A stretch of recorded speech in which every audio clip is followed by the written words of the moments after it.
if I were taking enhanced drugs to cheat and to make myself better and to potentially put people's lives at risk, I deserve to be banned for life.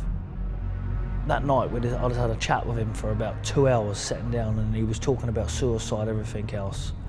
And I said, look, why the fuck are you talking about suicide to me?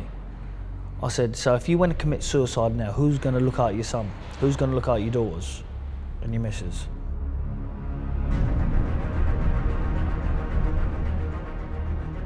What's going on, guys? Lauren Gardner here for season 2 of Born Fighter. Today I'm sitting down with the WBO Super-Middleweight Champ, Billy Joe Saunders. How we going, people? Where to start with you, my friend? You're obviously well-versed in everything across the pond. Not everything. Across the pond. So we're going to get you familiar now with the U.S. market. Let's Here do you it. go. I'd Let's be do it. remiss if I didn't talk about the fact that this is fight week for you as you're about to make your U.S. debut. You just got here, you're a little jet lagged, but how are you feeling? I'm a little bit jet lagged, shall I say a lot, but listen, I'm feeling good, fit, ready to rock and roll. Listen, it's just another day at the office for me. I've done it, 28 times now, and looking for these big fights, and I'm pleased to make my pro debut in this country, America. Something I've dreamed of as being since I was a young kid, growing up to a man, and now's a chance to put over my skills and everything to show what I'm about. So hopefully the Americans buy into me, shall I say. Well, they like fun personalities, and if you put on a good show that. at Staples Center. I've got that, so I just need to put You've the good checked show all on. the boxes. I've ticked them myself. What are your impressions of American boxing? Obviously, you have the storied past, and I know you've mentioned, Muhammad Ali and how he's shaped the actual sport being more of an art instead of just going out there and going blow for blow. But even just its evolution and where it is today. I think first of all that the people like Mike Tyson, Muhammad Ali, and all that put America on the map with boxing. Yeah. And in England, the likes of Nazim Hamid put Britain on the map. Then we produced Joe Kazaki, Ricky Hatton, so on and so on. But, I really do. I think that in America, everything's done big. Like, I've been around big shows. Tyson Fury was a very good friend of mine, and everything's real spread it out and used. Nothing goes to waste. So, hopefully, it's the same sort of thing in dilemma for myself. What has Tyson told you about fighting in some of these historic arenas, or even fighting in Vegas? What is he told you? Do you know what? I was there. The big fights I've been there, and from his American debut and that, and just being around him to see it. You don't need to tell me, because as fighters we pick up stuff off each other, and we learn, and we learn every day. And I think that you find the atmosphere is a lot different than the UK. How so? I don't know. Like here, it's more of an excitement atmosphere. People's excited about the sport, and I think, especially with the zone now, delivering the big fights we're seeing, it's everyone's getting their money's worth. In the UK, it's still good. It is good, but in America, every UK fighter wants to be in America. So, I say, fake it till you make it. That's what we're all doing here, my friend. Trust me. It's kind of the glitz and the glam. Would you also think about, we talk about the boxing culture, but just really like pop culture and American culture as a whole? What are your thoughts on that? It's a little different over here. Like I say, I think the food's obviously a lot better than home, because, not that I know at the minute, because I'm living like a mice, a rabbit, shall I say, eating lettuce, eating not a lot from my nutritionist over there, but it's, I like it. I like the atmosphere. It's very fascinating, this country. You see the big buildings, even though we've got them in London, but you've got 50 Londons here. It's very. We look at it as a whole. It's a very exciting country. Yeah, it really is. I mean, in a lot of ways, they kind of drive popular culture and everything, and then it ends up getting globalized. Well, I think that to get to from here to Washington is like a 24-hour drive, is it? Something like that? Yeah, to Washington D.C. It takes a while. It's a massive landmass. You could fly to Australia from England to there, so it shows you how big it is. You know what I mean? Yeah, that's definitely a great point. Let's just stay on this track for a second. Growing up, did you have any popular American television shows? Did you have a favorite music artist? I used to love Keenan and Kel. I remember Keenan and Kel. How old are you? I'm going to ask you on lady camera. never I'm asking you on camera. No, here. I don't have to divulge that. Because Old enough. No, you're the same age as me if you used to watch that. And I'm in 47. that window. I'm in the window. You're in the window. I'm in the window. Whenever. Listen, as long as we're not in the box, that's all that matters. That's very true. Okay, so Keenan and Kel. Yeah. Any favorite music artists that you were like, man, I just love Also these know that guys? Americans have the best porn industry. Okay, I mean, we are on YouTube, so that drives like most Did tech. Americans invent Pornhub? You know, I don't know that. I'll have to ask our research department. Okay. We'll get Anyway, them on back that. back to the other stuff. So music, was there Yeah. a popular music artist that you listened to? I love Eminem and 50 Cent and all stuff like that. They're American. Is that like your pre-fight music? Does that get you amped I up? don't really have pre-fight music really. I just like to go with the flow. Really? Yeah, what I like here, and I might see. I haven't really got a favourite song because I can think I have a favourite song today, and then tomorrow is something else, and that's my favourite song. So I've not really got a favourite song. So I just like to go with the flow. How I feel, what mood you're in, innit? Yeah. What mood are you normally in on a fight day? From the time you wake up to the ring walk? So it all depends. You know, it's what fights. You know, when you fight for a world title when you're not world champion, it's like everything, your whole life and everything depends on it. Like it's very weird because it means so much to a boxer to win. Yeah. It's a lot of pressure for one evening, all that build-up. Well, it's all your life. Yeah. Since I've been 5 years of age, I've worked all my life to be world champion. So when my first world title was on the line against Andy Lee, who obviously is well known in America, you know, I was pressured a lot. I remember thinking, I can't lose this. And in England, well, you got them everywhere, but we're from the Gypsy community, and you know, it's not rivals, but I didn't want to go home a loser. I would have given my life to. If they said, right, you're gonna win, but you're gonna die straight up when you go out the ring, you're gonna die. I'd have signed to do it. Wow. I would have signed to do it, and that's how much it means to fighters. So the emotion sometimes, like I'm excited this time because it's America. I don't know what to expect. First time, it's like a pro debut again. Yeah. You know, so you got to put an impression on. You got to look good, look fashionable. You know, you got to talk well. You really got to put yourself across and sell yourself really. And so that comes with the aspects of this fight as well. But you know, I'd wake up in the morning of a fight and I'm very, very switched on, focused. But I won't think about the fight too much. You know, I've got people around me, good friends, who I'll have a chat to, you know, just talk about something else. You know, I'll bring my kids, have a chat. I'll try just to forget about the fight because, you know, there's enough pressure on you when that bell goes to win, to focus. You've got to put all your energy and channel all that in for 36 minutes or less. And that's what I like doing. So what I might do is, I'll wake up, obviously have my breakfast, try not to think too much about it.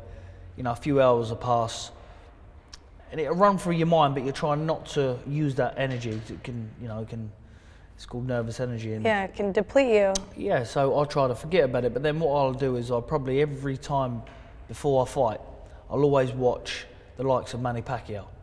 Something Really? like that, yeah, I'll always watch him. Any fight in particular? I'll just watch a couple of his highlights, just to brush up, because I've got a very, very good memory muscle of remembering stuff, and I like just watching him because he's the same sort of style as myself. He's in and out, you know, he's very clever, very sharp, and he thinks, he puts them together. So he'll have 2 or 3 punches set up after his first attack, second attack, they're all sort of planned, and I like watching him because he's very clever. And it's just, once I watch that, then I know, that's it, I'm happy. I sit down and think, right, it's sink or swim now. Like, you just forget about it. When you get in the arena, you bandage your hands up and they knock on the door and, oh, you got 10 minutes. That's when the nerves kick in. You think, right, it's showtime. That's where it all counts. But once the bell goes, really, it's, you know, there's no more like butterflies. It's just focus, channeling to win. Clears out, it's gone. So it's gone, yeah. kind of like overstudying for an exam, Yeah. and you can almost It's overdo like it, so you me just kind of driving you out relax. to the middle of the sea, chucking you out on a boat.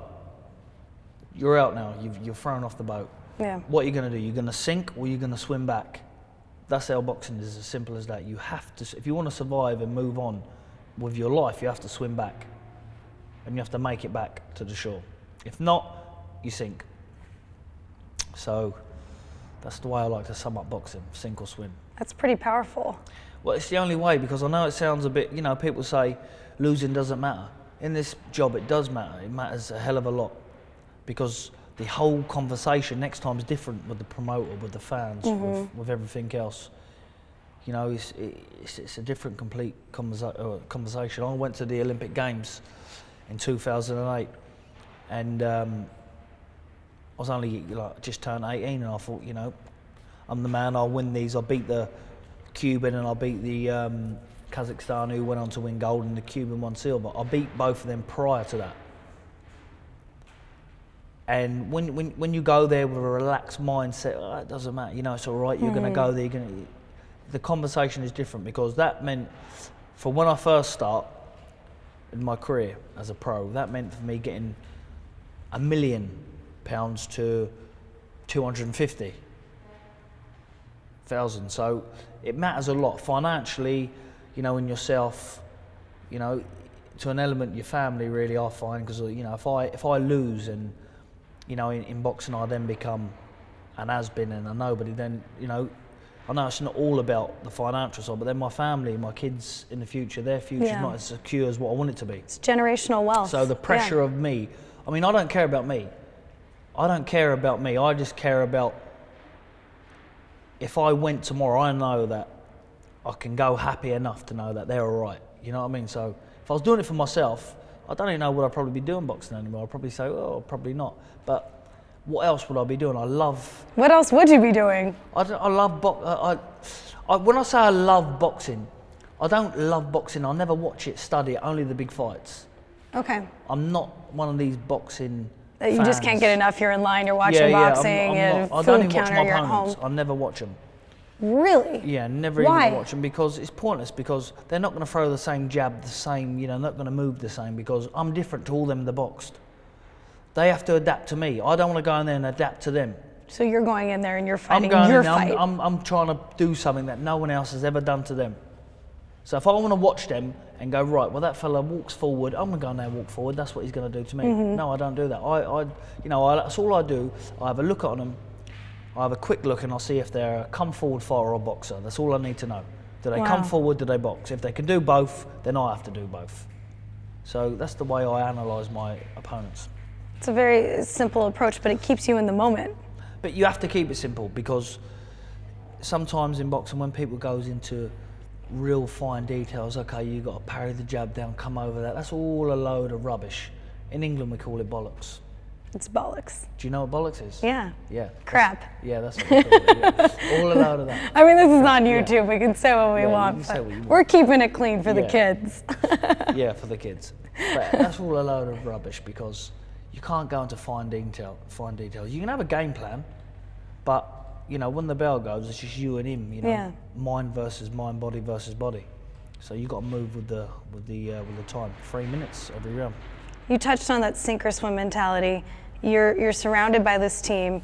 They're literally in your corner, but when you're out there, it's like you just mentioned, it's just you and him. What do you go to? What do you reach for strength? I just reach for win. That's all what goes to my mind. I don't care how I win. Sometimes, it's nice, it's good to look good and, to put on a show for the fans. But then sometimes you need to do it for you and for your own purposes. You need to win. Because if I didn't keep winning, I wouldn't be sitting here talking to you now. You're right. So you have to win. You have to get anywhere in boxing. I don't care what people say. When they say, it was a good fight, yeah, you lost, but they only remember the winner. They don't remember anything else. They only remember the man whose hand got raised. That makes complete sense, and it's very true. It's easy to sit there and say it's about the journey and how you get there, but wins and losses, that's what propels you to greatness. Well, this is it. I admire Floyd Mayweather a lot. Even though Nazim Hamid and Joe Kozaki were my favourite fighters, but I admire Floyd Mayweather because, one, where he come from and where he's at now. For two, he's already got that. He had that mentality as well. Even though he's retired, But he had that mentality, just win. He didn't care. You're not going to hit me. As long as I had a trainer called Jimmy Tibbs, he used to say, look, don't worry about hitting him, as long as he's not hitting you. And then it didn't really make sense, but as I got older, a bit more mature and a bit more experienced, then I realised what he meant. You know, as long as you can make them miss and then make them pay. Then make them miss, make them pay. That's the way you win. You know, I don't want to finish this sport with 500 million and can't sit and have a conversation. You know, be punch drunk, a bit, you know, slurry and this and that. I want to finish it, have all my all my mind, everything intact, all in place, you know, for the next chapter. That has been, you know, in the headlines recently in this sport and really a lot of other just contact sports. Is that something that's at the forefront of your mind when you see some of these head injuries and sometimes life-ending injuries that take place inside the ring? Not really, because look, every fighter knows the risk of boxing. Yeah. It is the only sport really you got a license to kill. It's a very, very dangerous sport, and you know, recently we've had some deaths in the sport, and you know, it is heartbreaking to see that, because they're only getting in there to take a payday home for their family. Yeah. You know, to give them a better life. No one deserves to die. And unfortunately, in this game, in this sport, people get injured, they get knocked out, and the worst case, we see death. So we all know the risks of getting in that ring. Like I said, I've got 3 sons. Do I want any of my sons to do this? No way. Really? That's the reason why I'm doing everything I can so they don't have to do this. If they want to do it, I'd support them. My 2 oldest sons go to the gym now. So more than likely out the 3, there's going to be one what's going to do it. Are they sparring or anything yet? Yeah, they all spar, they all go, they're fighting, they'll have a fight. Even my youngest one, he put his hands up and have a fight as well. So they're not, you know, they're around it. So they're wondering what does my dad do? Oh, they're boxers. Even, you know, they all know that I box. They all I'm know sure my their living. father's their hero. Yeah, they know my living. So I wouldn't really want them to do it, because I know the cruelness of this sport, death, and you know, when we see someone pass away, someone out of boxing, boxing should be banned and boxing, but they don't tell you the amount of lives boxing saves. You know, probably 75% of the boxing world, and that is a lot, would probably be in prison if it wasn't for boxing. Wow. Would probably be dead before, you know, before they even, you know, anything bad happened to them. They've been knocked out, so they could have been dead with gangs. We see violence, knife, gun, crime, everything now. So boxing puts that discipline in you to gym, respect others, you know, and it's a goal.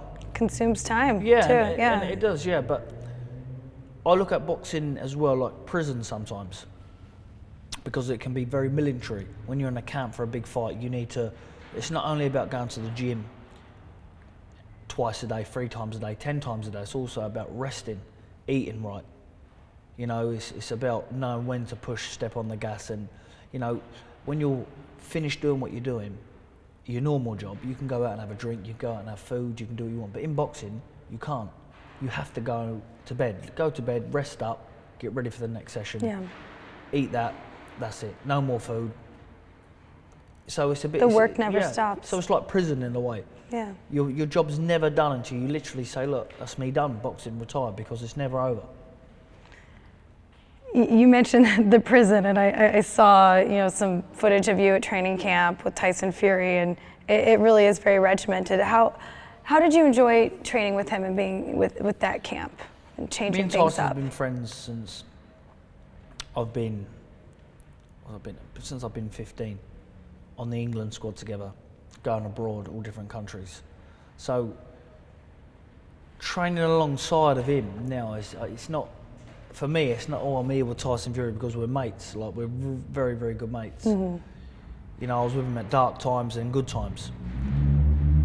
But, you know, just being around him, he brings, like, you know, if you're having a damp day, you can bring that out of you. Like, he said, what's up with you? Like, fucking liven up. Yeah. And then you guys have that rapport that he can, What are you down for? He cares about you. You're fighting here, this and that, you're doing it. And I've said the same to him. Like I remember before when the first day I got him into camp, when I first got him working with Ben Davison, he came in at the. I was speaking to him on the phone and he was a bit depressed. So I said, Tyson, I'll give you a bell tomorrow. I think it was on a Thursday. I said, I'll have a ticket booked for you and you'll be here on Saturday in this camp. He said, yeah, go on, book it. So I got his ticket booked for Saturday. This was on the Thursday, and he rang up on the Friday. I've got something. He tried to make an excuse. I said, no. I said, come here. I said, I've already booked it now. You got to come here. I've got a villa here for you to stay. Everywhere to come. I want you to come here because I was worried about him as a mate.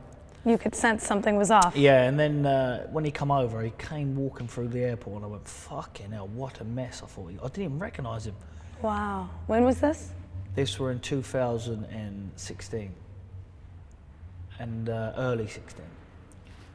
And he came in, and that night I just had a chat with him for about 2 hours, sitting down, and he was talking about suicide, everything else. And I said, look, why the fuck are you talking about suicide to me? I said, so if you went to commit suicide now, who's going to look after your son? Who's going to look after your daughters and your missus? What, someone going to say, oh, my dad was world champion, then he commits suicide? What are you giving him to look up to? What's he going to get out of life? Is he going to do it? Like, I just put his kids there because I knew that was the only thing he could really care about that time. He probably didn't care about money. Well, no, he didn't care about money. He didn't care about anything else. Didn't care about fame, boxing, nothing. So the only thing you really do care about in that sort of situation, I suppose, is your kids. And I just kept putting them into content all the time, mentioning them, putting them over to him. And he was there for like 2 weeks, and he had to fly home to see a lawyer. And he got right in the swing of things. Him and Ben got on really, really well. And I said it as a joke. First of all, saying like, I can see Ben training you. Ben's gonna end up training you, I was saying. And then he was going, I don't know if he was depressed at the time and he believed me saying it, thought I was serious. But I know Ben Davis is a very good coach. So in the end, we went down, did a couple of pad sessions, and they just clicked very well. Wow. And Ben really has been like a mother figure, father figure, brother figure, sister figure, child figure. He's been the lot. He's his minder. Yeah. You know what I mean? He He's his transcends all of those different roles. When you see him in that state to up there, where he's at now, the worser days impress me more because of where he's gone to now. Yeah. So what impresses me the most of seeing him in such a horrible state to where he's at now. So now it's just fun. You know, now it's just, for me, it's just, I'm happy and glad where he's at and how he's flying, because one stage he could have 100% commit suicide. Wouldn't be here. Yeah, so, and I know that firsthand, and when people say, oh yeah, they say, yeah, but did he have depression? I know he had bad depression and he had a lot of suicide on his mind.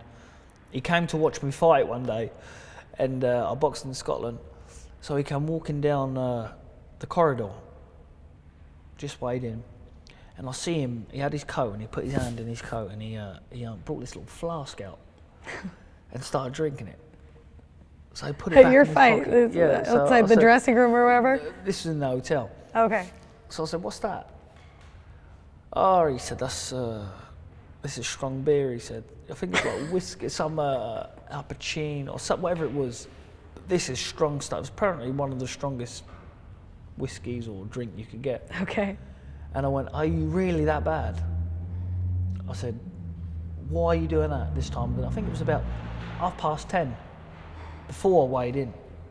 Same day, I said, what, you're not that bad? What's up with you? Why are you so bad? He said, my head's just fucked. He said, my head's fucked. And, you know, to see them days to where he's at now. So I'm happy as a mate where he's at, because training alongside of him, he can now say that to me, like, what the fuck are you down for, fucking? Do you remember when you told me this? And he's right, so I think, oh, I've got nothing to be down for. He's right. Now when you just get a bad day or something, probably we've been in camp 10 weeks and you just can't be bothered to go to the gym. Yeah. Well, that's different than but you gotta suffering go. with But he mental helps health. you through other things like that. So little texts, little phone calls, I'll drop him and he does the same to me, and we help each other out like that. What does it mean to you to know that you helped him recover from dealing with mental health issues? I don't look at it as like I helped him. But you did. Yeah, but people say that, and he says that himself, but I don't look at it as like I helped him. We've been mates for years. So I didn't help him, I just invited him over. You know, I invited him over and he just did what I did, which was train. Yeah. You know, and then I just talked to him. See, the thing was with Tyson is that you have to, when you're friends with him like that, how I know him, I know his personality. And I know he's not got to be told, but he's got to be told straight. Like, that's no good. That's You could speak rubbish. his language like, in if a he sparred, sense. Yeah. which you hardly ever see him spar shit, but if he sparred shit, he'd jump out. You get a load of, oh yeah, don't worry about it. I'll just say you sparred shit.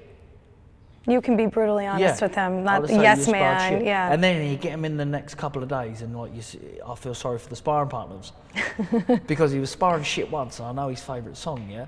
So like he gets up to music, and his sparring partner's like having a good first round, good second round. I'm looking, so like put his music on. Next thing you know, he literally nearly knocked the sparring partner out about 10 times. Wow. I had to say like, no, back off now, like back off. And he's a good crack to be around. He's a very kind-hearted man as well. I think it's incredibly courageous of both of you to tell this story. Mental health awareness has been big here in the U.S., I'm sure, over in Europe as well. So I want to thank you for doing that. And yeah, listen, I can't really talk about the mental health thing because I haven't really experienced that. Yeah. But I've seen him around it. So he can talk and put it over and relate to people and say, you know, it actually gets back to, people text me, oh, can you text Tyson? I've had a bad few months, I'm in a mental state, and to be fair, I said, right, just Instagram him, and I'll just text him someone by that name, la-di-da-di-da, and he answers back and talks to Does him. he really? Yeah. So he is good like that, and he can relate better than me because he's gone through it. Yeah, I can't sit and talk about that if you've not been through it. That's pretty incredible that, you know, given where he's at in his career and all the time that's accounted for, that he still takes some time and energy to help others that have gone through what he's gone through and potentially save their lives. Well, you know, I think that, like sometimes if I put a quote, I put a lot of quotes on Instagram sometimes. I don't know why. If I'm bored, just have a look and put them on. And then people will text me like, oh, I really needed that. Thanks, that's helped me. I really needed it. I'm thinking, I just put that quote because I like it. Yeah. Where do you find the quotes? Just on, you know, I'll get them sent to me. Okay. You know, I look on the internet and see them, and then I thought I'll save that, and then I use it at times where I think, oh, I'll use that quote. And then people say, I needed to read that. I needed to hear that today. So just for putting a quote up, imagine like people who has got a problem, then he talks to them and puts it over, especially being who he is, like it must really perk him up. So it's got to help him, innit? You talk about that impact. What sense of responsibility do you feel being a role model of sorts? I don't know. In the UK, it's very hard to put me across as a role model because of, in the UK, you get a lot of prejudice against the gypsies. In the UK, you know, they got signs on the door saying no gypsies. Really? Yeah. Doors of restaurants Pubs, or restaurants. Wow. And stuff like that.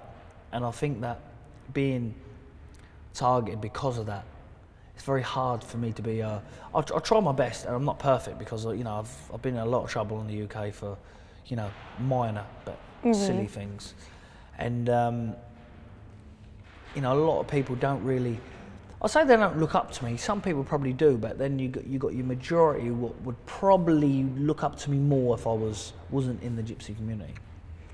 What was it like growing up in the traveling community? I mean, you're the first professional boxer that's, you know, come from those beginnings. It's as a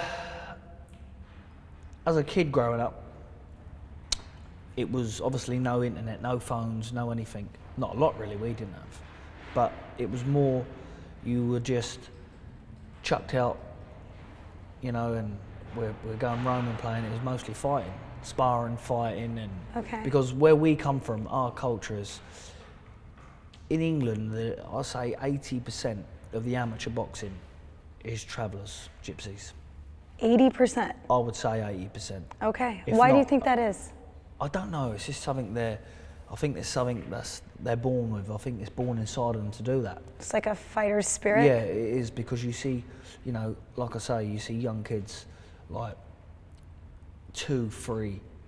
Like I got a boy who's 3. His hands up already and he's punching. He's Was he taught that, or is it just something No, that you it's think just- comes it's naturally? just a little bit wild, and you know that just channels him a little bit. And I've put his hands up, and my other sons were the same.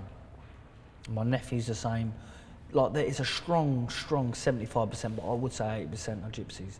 Something they're born into, and I think that's the way of our life, because we have to, when we first, everyone first starting out, it's not a big, all big story. I've come from this to this, but where we come from, it's a very hard life, because you're not accepted in a lot of places. You're not accepted because of who you are, and sometimes so we all rely on each other a little bit.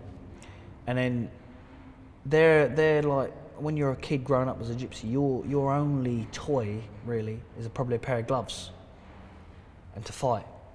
So we sort of learn ourselves a little bit. Then the next thing, our dads will probably go finish what, we'll take them to the gym, take us to the local gym, and then it just goes on from there. And that's how it's been for years. Generations after generations, it's still been, and now stronger than ever because of the likes of Tyson Fury and myself, financially doing well,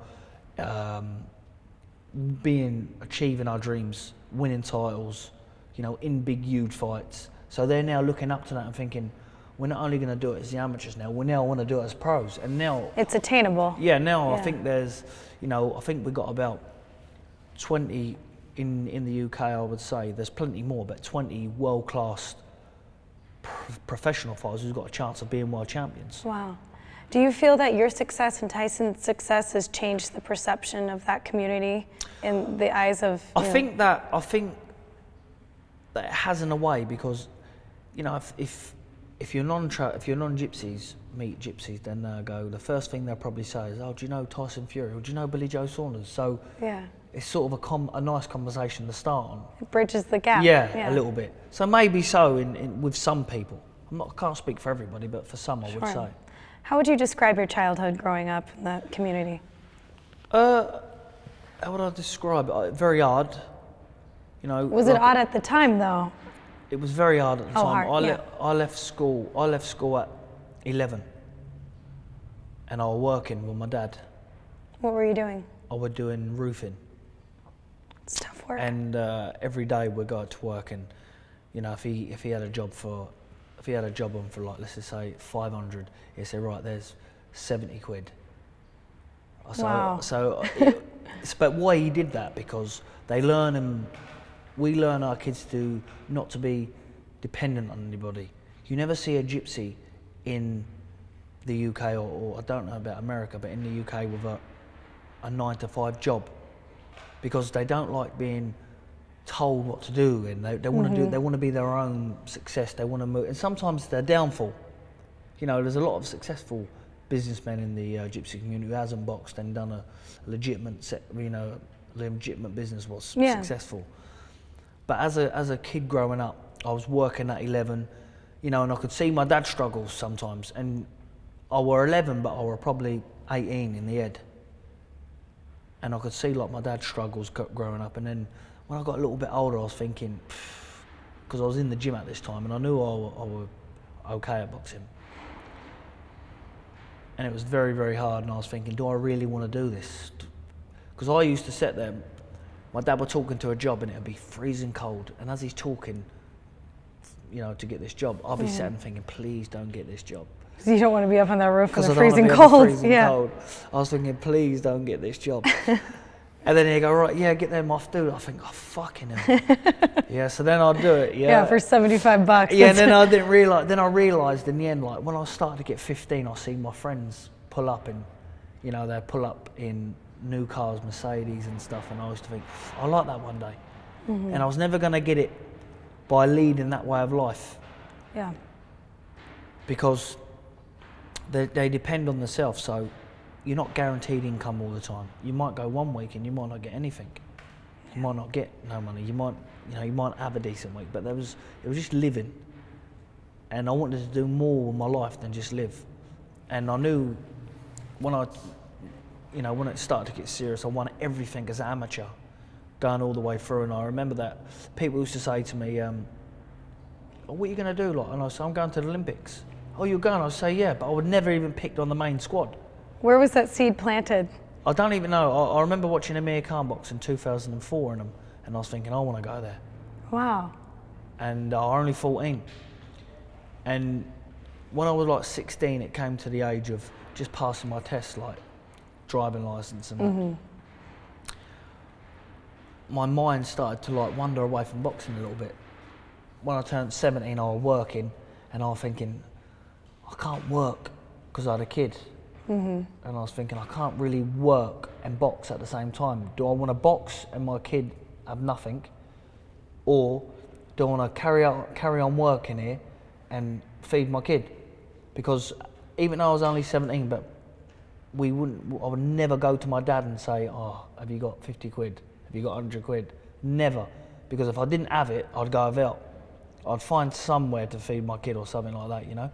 And I remember that I was thinking, right, the boxing, I'm gonna have to leave it because I've got a little son here and I need to like feed him, provide a little bit for him, and I can't go to work, come back and feed him. And that went through my mind, and I was out working for about 3 months solid. And I remember one day it was cold again in the winter, and I did this job, and I was on it for 2 days, and when I finished, he didn't pay me. The man went, oh no, he had me over, he conned me, yeah? And I was thinking, oh, what a wanker, I was thinking. So what I did do, I thought, do you know what? But that was the best thing that ever happened to me, because I was thinking, this is not for me. I'm gonna go back boxing. I can't do this. And I was on £417 a month on the development squad for the GB. And I was thinking, if I just get to the podium, if I can just spar the number one on that podium and do a good job, he'll recognise me and know that I'm good enough. So I put everything I had to go in there. And I remember one day, just out of nowhere, Jim Davison, his name was, who were training in the development squad. He said, oh, Billy Joe, we need you to come up Wednesday to spar Neil Perkins, who was number one, going to, he were having all the qualifiers, because he's got a tournament coming up and he's sparring let him down or something, or someone was injured, I can't quite remember, I think someone let him down. So I thought, right, here's my chance. So I went in there and I sparred him, and I remember this absolutely destroying him, and got out the ring, and the head coach, Terry Edwards, he went, I'll see you again Friday. He said, you come back Friday. I said, all right, I'll be back Friday. So I didn't even bother going home, I stayed up. Really? Yeah, I didn't bother going home, I stayed up. Why? Because I didn't want to go home and be distracted, because I'm very easily distracted. Once I'm in that mindset, I'm in the mindset. Yeah. If I've got something in my mind to do it, I do it. But I can be on a very good diet and I'm 100% on it. But if I pop home for a day, that can just be gone. So I knew not to go home, and I've been like that all my life. And so I stayed there, and Friday come. We were supposed to do 6 rounds. He done 4 and that was it. And he got beat in the first qualifiers, Neil Perkins did. But this was his second qualifier coming up. And out of that, luck happened to have it, he got ill. But the qualifier wasn't until like 3 months from then. And Terry Edwards said to me, I'm going to send you to a tournament in 2 weeks. He said, if you see how you get on there, he said, and then we'll talk about moving you up to to podium. And the person who I boxed beat Neil Perkins in the World Championships in Chicago. And I stopped him on a 15-point rule. Wow. Like, I stopped him. So he's obviously thinking, well, we're putting all the money into Neil Perkins, he's been beat. And now he's just come here and done this. And then he moved me up, the couple of weeks after, he moved me up to podium. And I just knew in my head that I was going to go to the Olympics. But when I went to the Olympics, I sort of fucked up. Because I won 49 on a spin for England as a senior, moving up. Beat everyone, Russians, Cubans, Kazakhstanis. And when I got to the Olympics, I thought, I was only 18, but I was one of the favourites. I were the favourite, I think. And I was thinking, this is just easy work. But inexperience kicks in. You know, I remember that I boxed, I beat the world number 3, and then I was out in the Olympic Village nightclub till like 3 in the morning. I don't even drink, just riding the bike. The temptations, yeah. But make the best of it, I was on my own. Yeah. I was just in with everybody, you know. Usain Bolt were there. And you're probably the mayor of that village, I can imagine. Usain Bolt were there, and they were all there. And I'm looking at all these people, you know, and thinking, fucking hell. Like, yeah. This is great. Yeah, I was in the ballroom. I was in there with the women and everything. And Andy Murray and his brother were opposite my room. Oh wow. Yeah. That sounds like trouble. Well, this is how ignorant I was, I suppose, back then, like, or immature. It was like 2 in the morning. I knock on his door. Do you want to play FIFA? He's playing tennis in the morning for a gold medal or something. I'm knocking on his door to play FIFA. Did he wake up? I think he just said, "I'm going tomorrow. See you," and shut the door.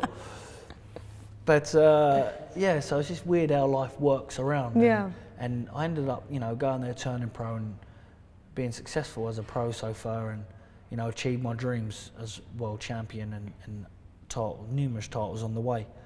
And now it's my time to to carry on that dream, extend it in America. So this is the first step for me. So I know in boxing, because of the Olympics, you can't afford to take any one light little slip up. Yeah. So that's the reason why I've got to be 100% on it and game.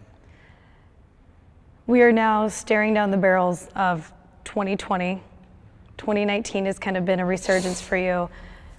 Just briefly touch on 2018 and what you learned from some of those experiences. 2018 or 19? Yeah, 18. Well, 2018, it was like 2017 was such a good year, coming off a new fight, other fights. And then we went into 2018, it was like I had a curse on me. First of all, I got done for, I had a nasal spray, and then it was a failed VADA test. But in the UK and everywhere, in every other city, I could box except Massachusetts. Don't know what the problem was there. Failed the A sample, passed the B, and I think it was at that time me and Eddie Earn arrive on different sides of the fences, and he did everything he could for his man. Same as Frank Warren would have done for me if the shoe was on the other foot. So he did for everything he could to fight his man's case, and they won the battle, but the war ain't over yet, because me and Andrade's got a lot of unfinished businesses to do, a lot of it, and he's in the back of my mind more than anyone, because he's got something that's mine, that's not his. He's got something that is mine, and I will 100% get back. And then I went to, making a silly video and then getting fined $100,000 and, being everywhere in the press and on the news, and, so it sort of went bad to worse. But I still boxed in 2018 because I boxed on a Frampton and Warrington show for a young kid who had cancer, Denver. And to be honest with you, I didn't want to box. I was thinking, this year's been a bad year. I've lost out on a lot of money. I've lost out on my title. I've lost out on my time wasted. Let's just call it a day. But then this little kid, he was excited to walk in the ring, and he had cancer. And I remember thinking, before, he asked me, because he asked me to do it, and I thought, I'm not going to fight. And then he said, can I walk to the ring with you, he said, when you fight? And I said, yeah. I said, you can. He said, when are you fighting? I don't know why I said it. I went, I'm fighting in December. And I remember thinking, shit, I'm not fighting in December, but I thought I made a promise to him.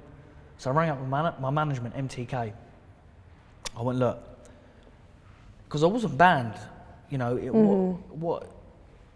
it's like you having a blocked nose now, and then you go and taking a nasal spray to unblock yourself. Next thing you know, you've failed a drug test. Yeah.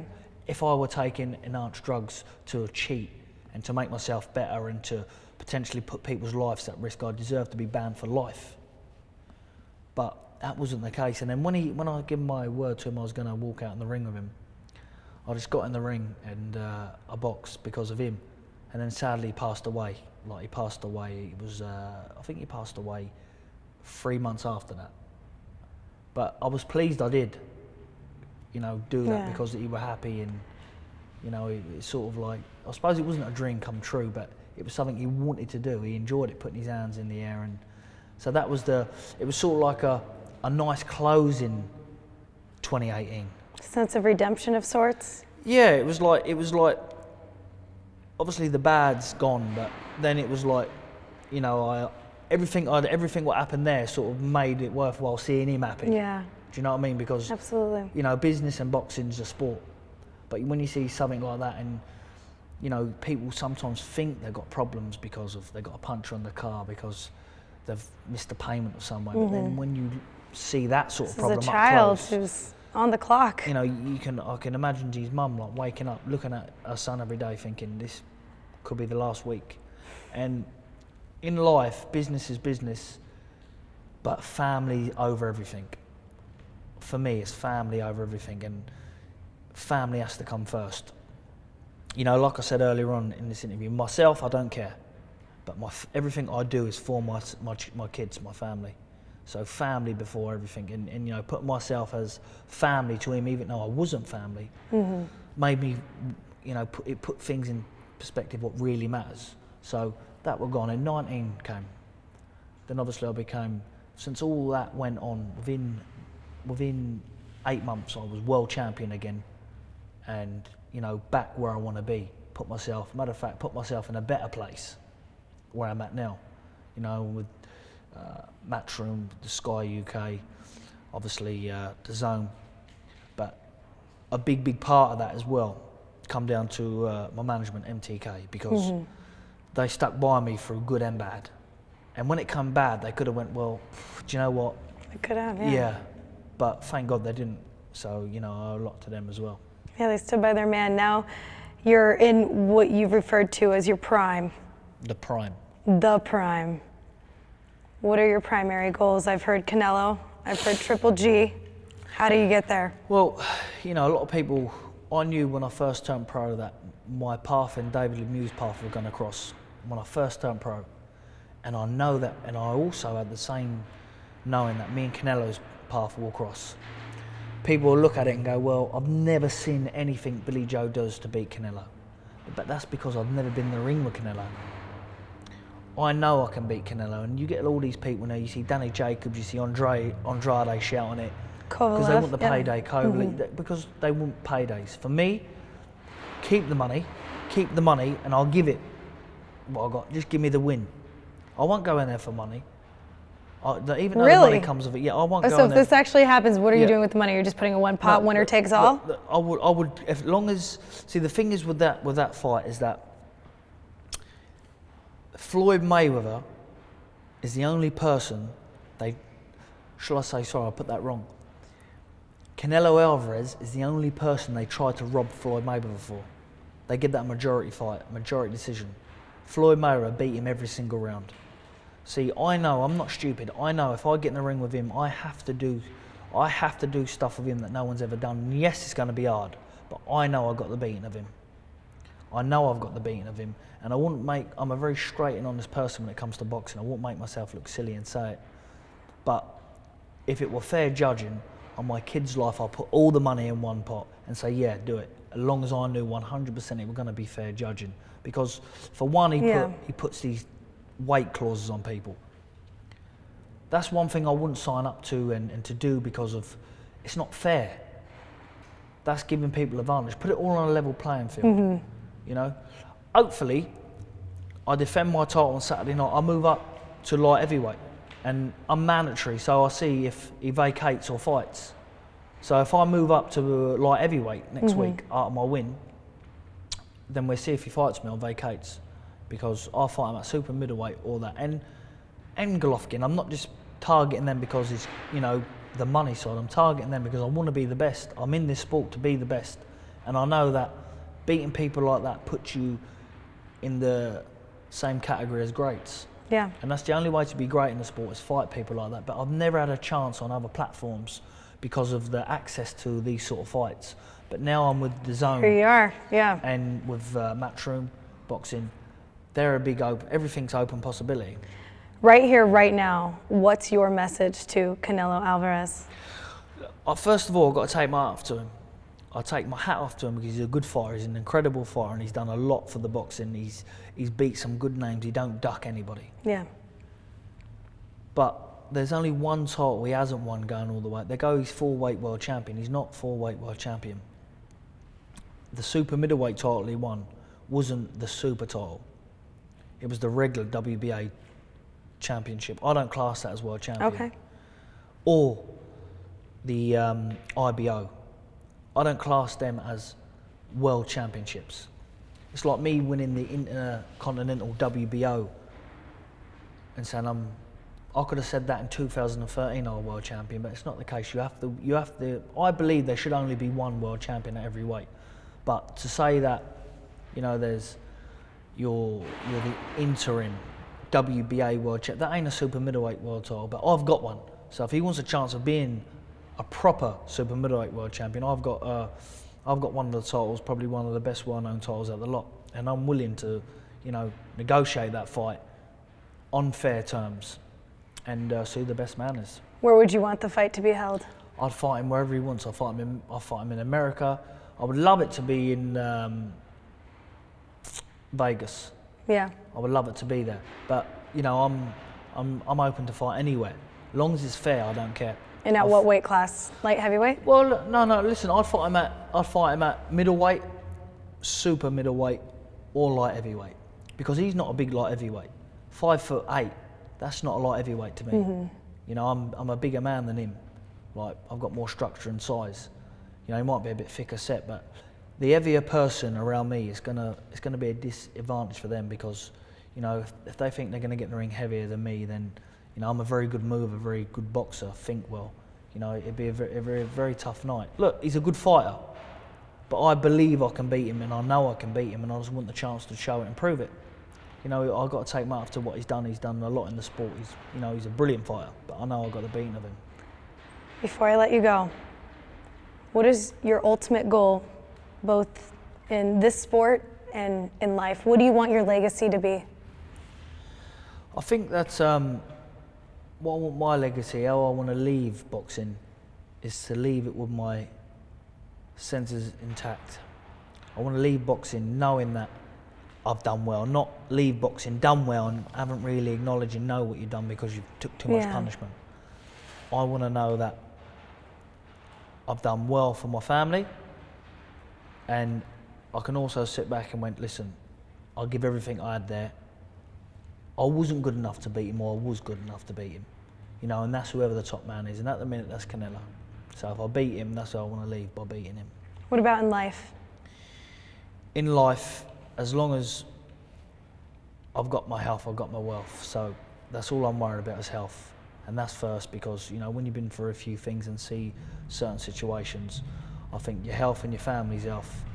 You know, we're always worried about the stuff that we want, but we never really appreciate the things we got. So I'm very lucky to have the things that I've got in life. So I look at it, I've already won in life. That's beautiful. Thank you very much. Hey, welcome to America, Billy Joe Saunders. Let's do it. There you have it. Let's go. Thank you.